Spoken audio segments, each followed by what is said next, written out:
Right, morning all, or whatever time of the day it is you're watching this.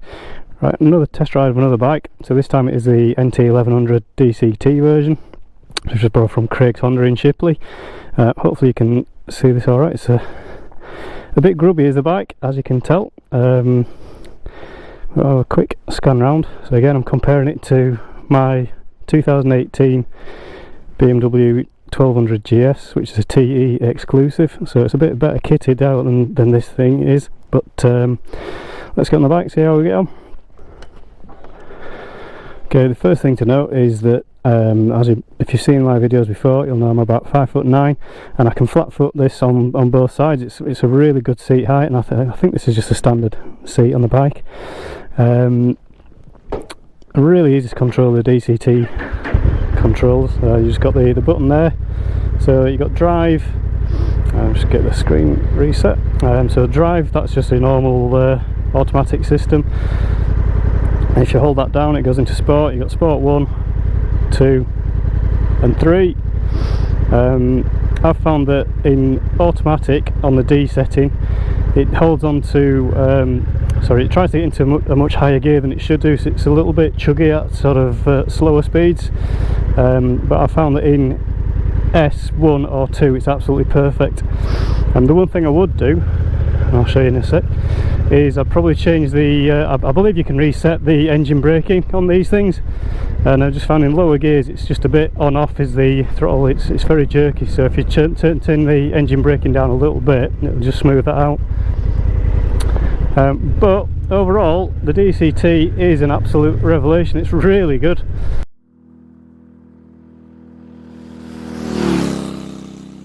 Right, here we are on the NT1100 DCT. It's similar to the previous video about the R1250 RT BMW that I rode a little while ago. This is really a comparison against my BMW R1200GS TE exclusive. So like I said, the spec of this, they are fairly basic in a way compared to the BMW. I'm not going to go through the whole spec list. It's got the general things: cruise control, heated grips. The suspension is fairly basic. Like I say, I think you've got preload adjustment on the front. I don't think there's anything on the back, but I could be wrong with that. Several different riding modes. Again, not sure exactly what they are, and I'm not going to start messing about, mainly because I haven't got a clue with that left control set switch. Very complicated. There's an awful lot of buttons going on there. It looks like you need 2 thumbs for it. The indicator is fairly difficult to find. It's quite busy down there. I don't know if the camera's picking that up from the angle, but you've got an indicator switch. You've also got the shift down button and also hazard warnings all in the same place, along with the horn and these. So it's quite easy as you're riding just to get a little bit mixed up and press the wrong button at the wrong time. As I said, the DCT itself is an absolute revelation. I've not ridden an automatic bike since, God, what, 1998, when I think it was a Peugeot Speedfight 100 scooter I had, which is obviously it's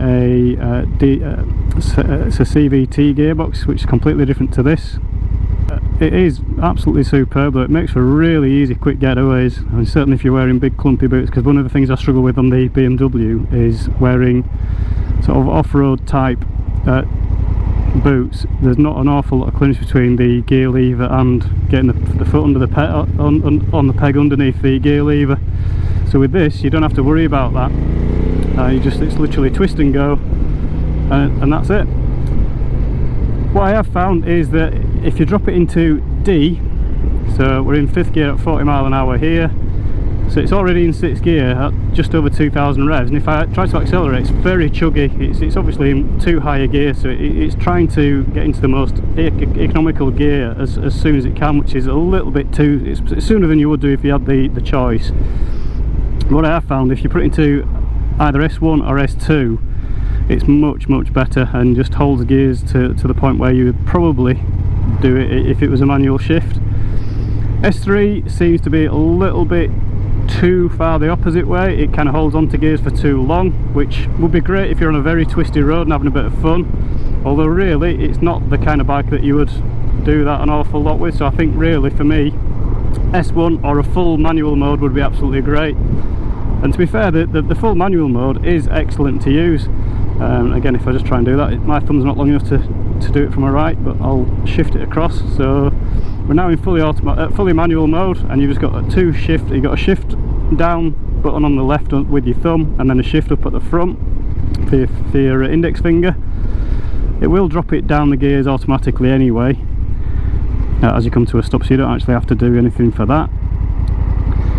But it is a really easy system to use. So if you're at a set of lights and you haven't got the foot on the brake and you try to blip the throttle, you're going to shoot forwards. So it's just something to be aware of, and I know a lot of bikers do tend to blip the throttle when they're at lights with the clutch in. But yeah, not a good idea on this bike. So we're in manual, so that's it. Just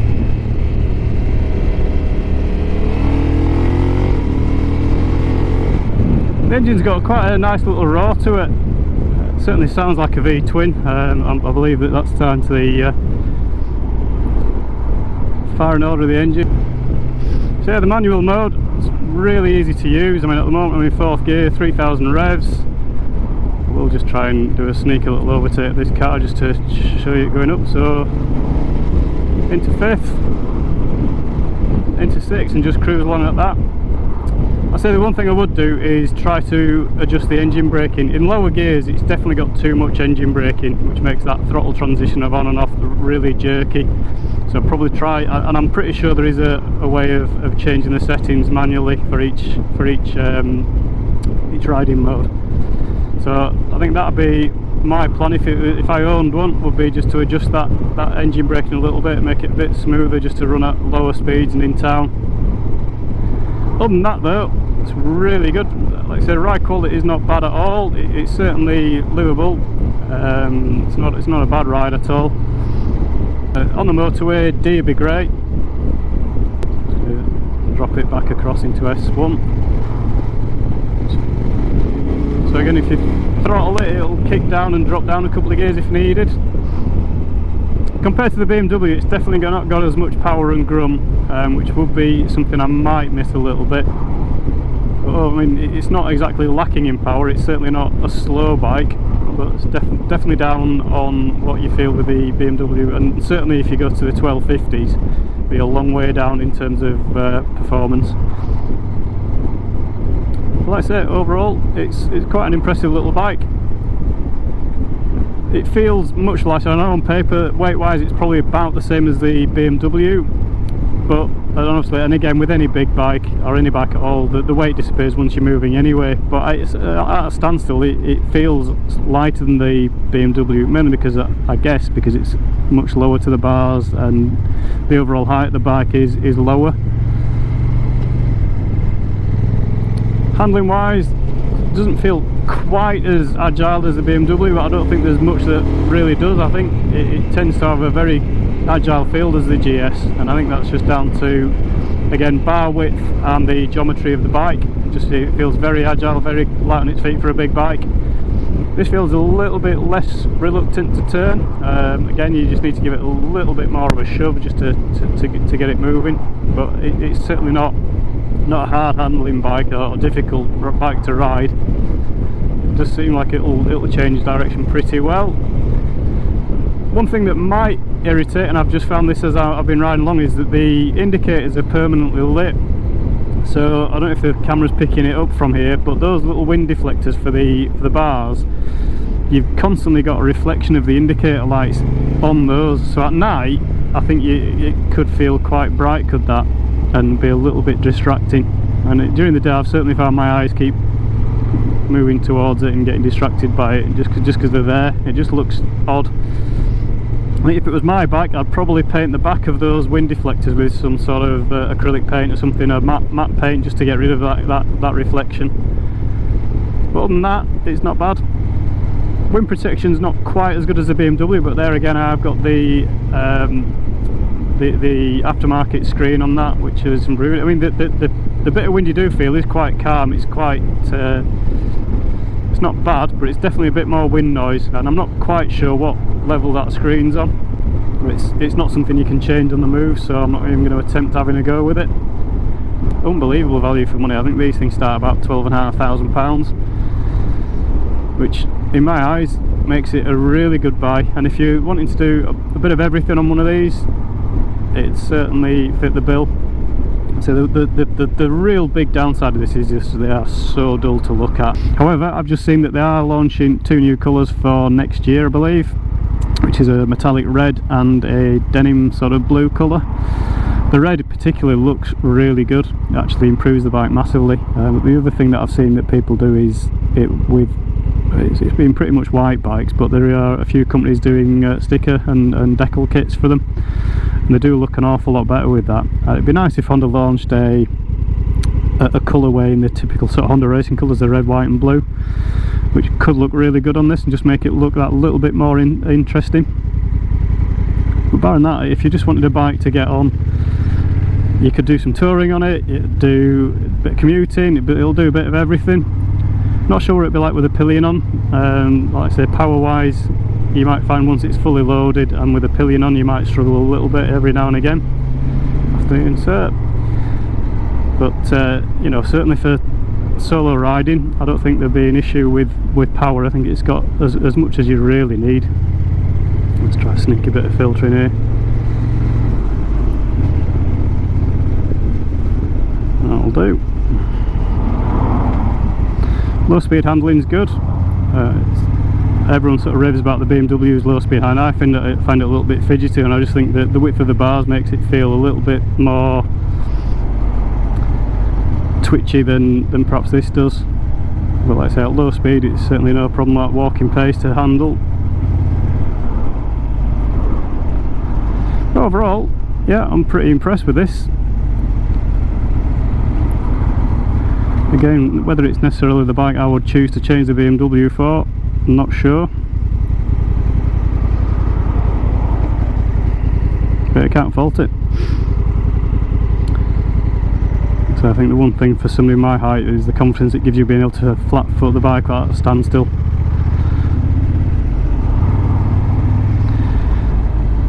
And again, the other thing for me personally is that it's a chain drive, which isn't ideal. And I think if Honda had launched one of these with a shaft drive and made it look more interesting, even if they've been charging an extra couple of £1,000 for that, I think it'd have been a huge seller for them. I just think that they've missed a big trick not having a replacement, or a proper replacement, for the Pan-European. And I think if I did buy one, I'm pretty convinced by the DCT even. Really, I think it's a superb system. And I don't really see any drawback for it, other than the fact that the bike's a little bit more expensive to buy initially and weighs a little bit. But again, weight wise, I can't see that being an issue at all. Certainly doesn't feel or ride like a heavy bike, and doesn't feel like a heavy bike once you're pushing it around. It's more than manageable. Well, it's not been the most exciting of rides. I've certainly not seen any of the Dales which I was hoping to do. Let's make sure we're still filming. Yep. But it's been a fairly good test of most conditions. So again, here it's just going to eventually drop into 6, or I can just override that with the manual buttons. It'll still retain the automatic changing, but you can just override it temporarily and change gear yourself. So I think it's got the best of both worlds, really. It certainly wouldn't put me off buying a DCT at all.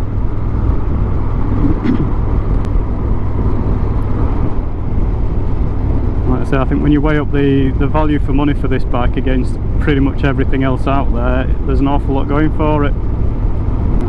Again, if you were to have your wishes, a little bit more power wouldn't go amiss, but again, I think it's more than sufficient for 90% of riding. You just, like I say, it's probably just more that I've noticed it having come directly from my own bike and having that extra bit of power with the Boxer 1200.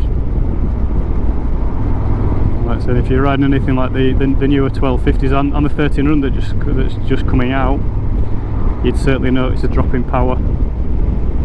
But like I say, it's more than sufficient. The DCT really makes it easy to ride. It's an absolute doddle.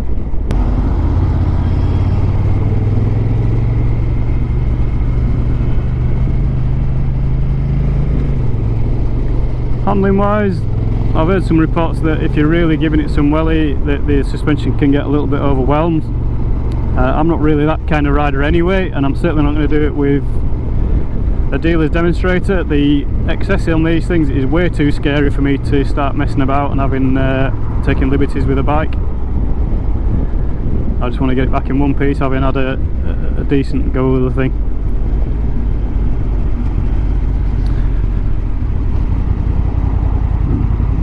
Into the front of this cube. A lot easier to filter with than the RT was as well, and the GS. Yeah, I've got to say, if I was going to buy one of these, it'd definitely be a DCT. I wouldn't bother with a manual. I know that the Honda gearboxes tend to be pretty good, and there is a quick shifter available, but no, I'd just go with the DCT on this. Right, my final thoughts on the bike. Well, if I didn't have a bike and I was in the market for something that would do a bit of touring, a bit of commuting, a bit of everything, given that I don't really do track days anymore, then I think the NT1100 would definitely be a runner. Is it a replacement for the GS? Possibly not.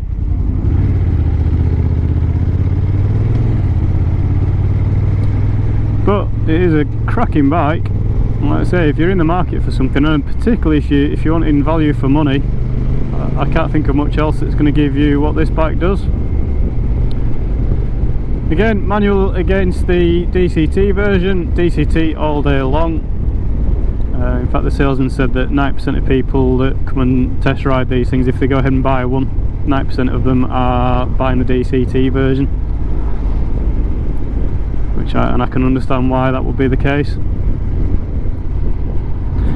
As far as fuel economy goes and all the rest of it, I have absolutely no idea, because I'm not going to start trying to delve through the system now and find out how I get that displayed on screen. But I would guess with it being a parallel twin and not massively endowed with power, that I would guess that high 50s is going to be at least what it's going to do on an average.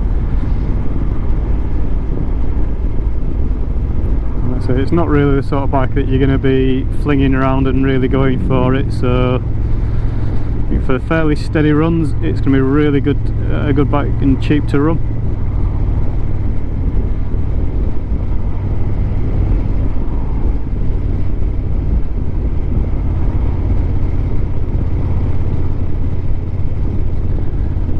And before I finish, thank you to everyone who subscribed recently.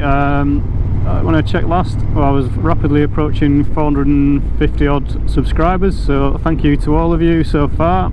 And if you do want to subscribe and see any more bike tests and bike related stuff that I get up to, please feel free to like and subscribe. And if you have any comments about this video, please let me know. Again, constructive criticism is always welcomed. There we go. So if you blip it, the bike wants to shoot forward instantly. If I let go, it'll roll backwards. So it's very different to an automatic car.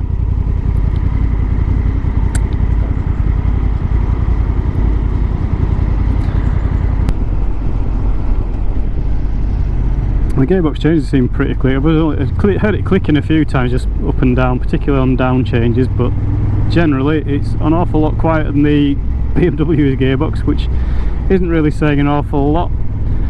It's probably Massey Ferguson's that have swifter and smoother gear changes than the GS. Yeah, I really like this. It's a good little bike. It's a bit of a sign of the times when you can call an 1100cc a little bike, isn't it? So you've got things like the new BMW coming out at 1300cc's, and almost every bike you look at now is well over a litre.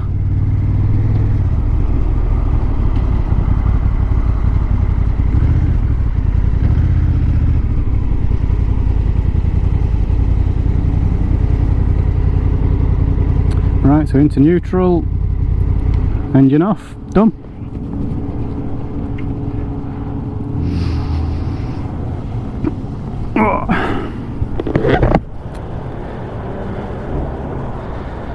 Yeah, let's say, other than it being a chain drive, I can't really find much to fault that on. I'd say the indicators being on permanently is just really strange when it's reflecting back off those wind deflectors. Let's have a bit of a play with this screen, see if I can do it. It's actually not too bad. We see the lights on. From the front, it's got a bit of an aggressive look to it, really. It's not bad from the front end. It's just side on. It just looks incredibly dull. If you can live with that, or go for the new colours that are coming out, or get a sticker kit on it. I'm sure that'd resolve any problems with the looks of the bike. Right, how do we do this? Absolutely no idea. Oh, there we go. Alright, so it was about midway.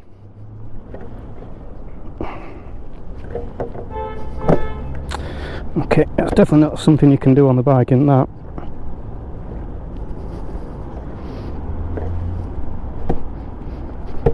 So it was midway. Okay. Alright, so the wind protection might be a little bit better, and God, that's an awful mechanism, is that? But I guess, again, once you've got it set in a position you'd be happy with, it'll be fine. Alright, let's get these keys back to the guy, and save my daughter from being too bored. Alright guys, see you on the next one.